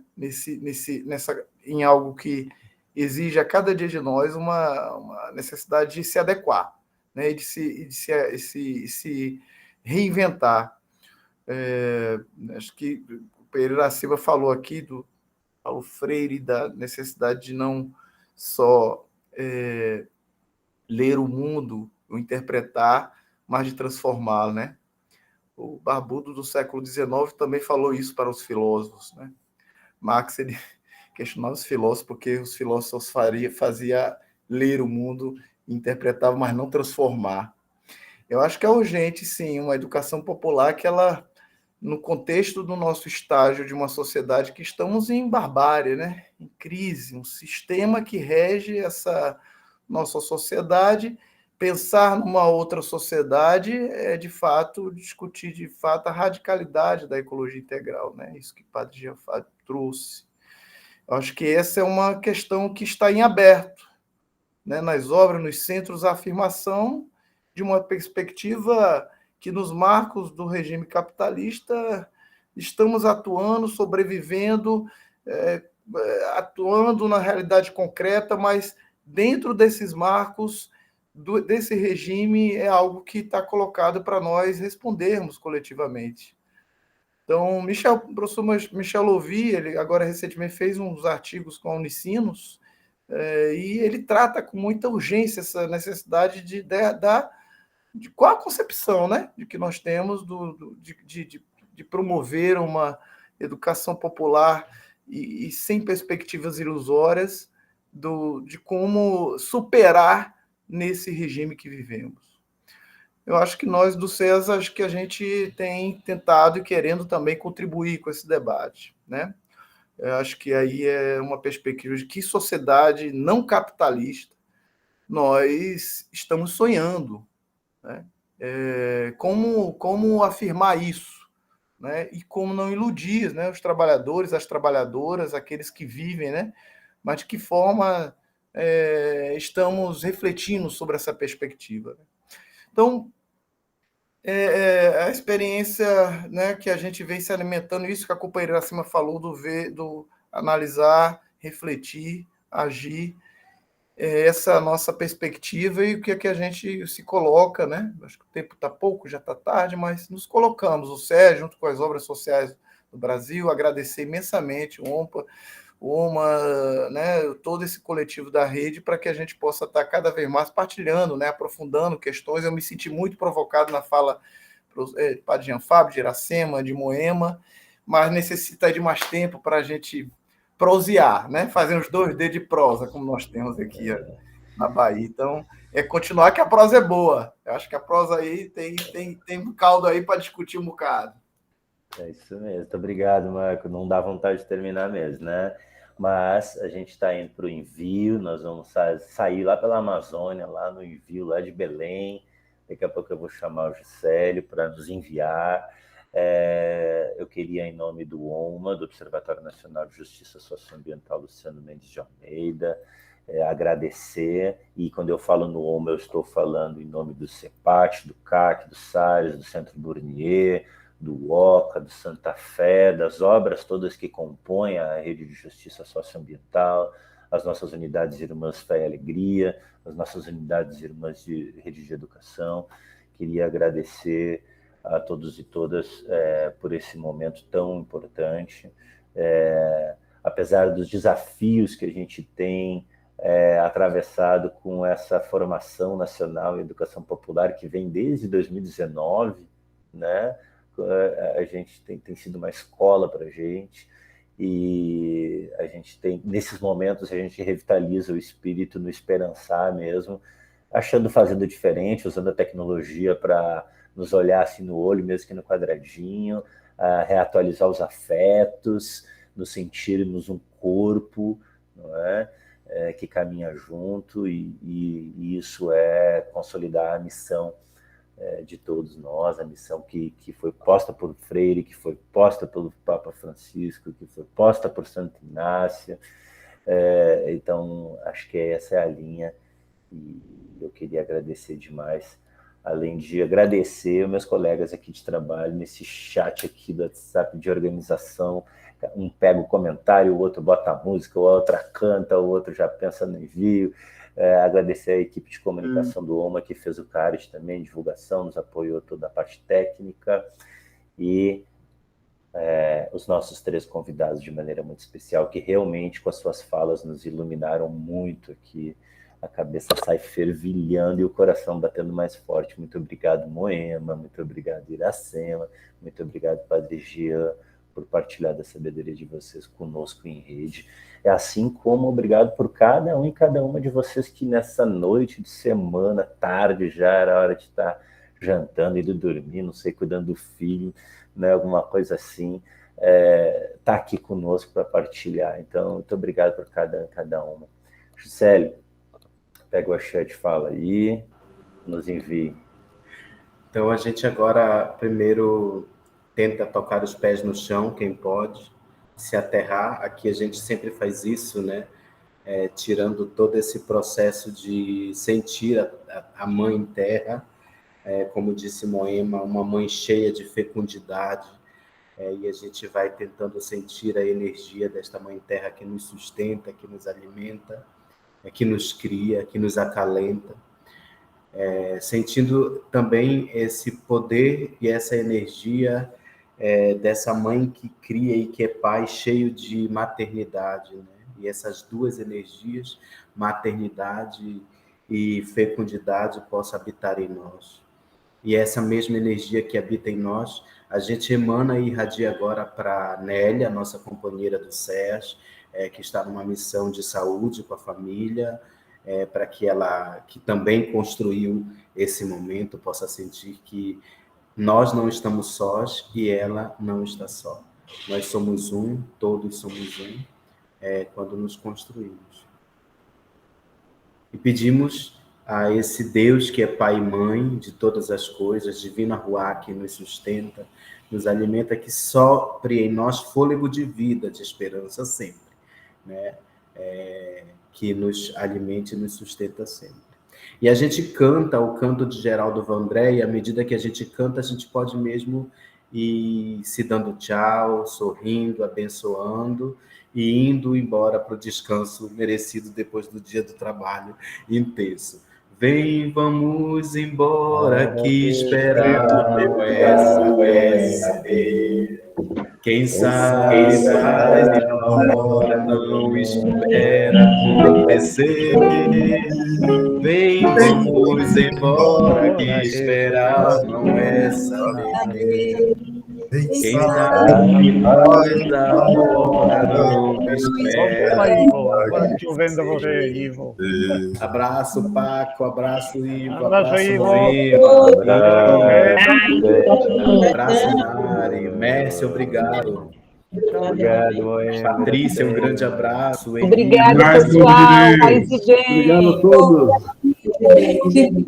Bem, vamos paz e bem. Que esperar não é saber. Quem sabe faz a hora, não espera acontecer. Vem, vamos embora, que esperar não é saber. Quem sabe faz a hora, não espera acontecer. Obrigada, Messi. Tchau, gente. Tchau, muitos beijos. Beijo, gente. Vem, vamos embora, que esperar não é saber. Obrigado, Luiz. A gente Obrigado, se encontra. Que força. Foi muito bom, muito bom. Sabe, faz a hora, não espera acontecer. Tchau, tchau.